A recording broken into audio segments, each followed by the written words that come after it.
Ration கடைகளில் sanitary napkin வழங்க கோரிய வழக்கில் டிசம்பர் 16ஆம் தேதிக்குள் பதில் அளிக்காவிட்டால் 3 துறை செயலாளர்கள் நேரில் ஆஜராக நேரிடும் என சென்னை உயர்நீதிமன்றம் எச்சரித்துள்ளது.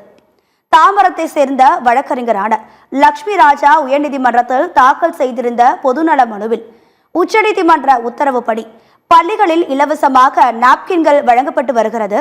ஆனால் தமிழகத்தில் ரேஷன் கடைகளில் நாப்கின்களை பெண்களுக்கு இலவசமாகவோ அல்லது மானிய விலையிலோ வழங்க எந்த திட்டமும் இல்லை.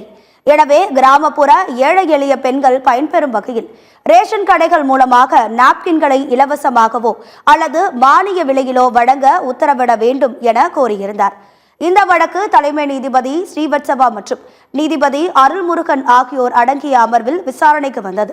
அப்போது இது தொடர்பாக பதிலளிக்க அரசு தரப்பில் அவகாசம் கோரப்பட்டது.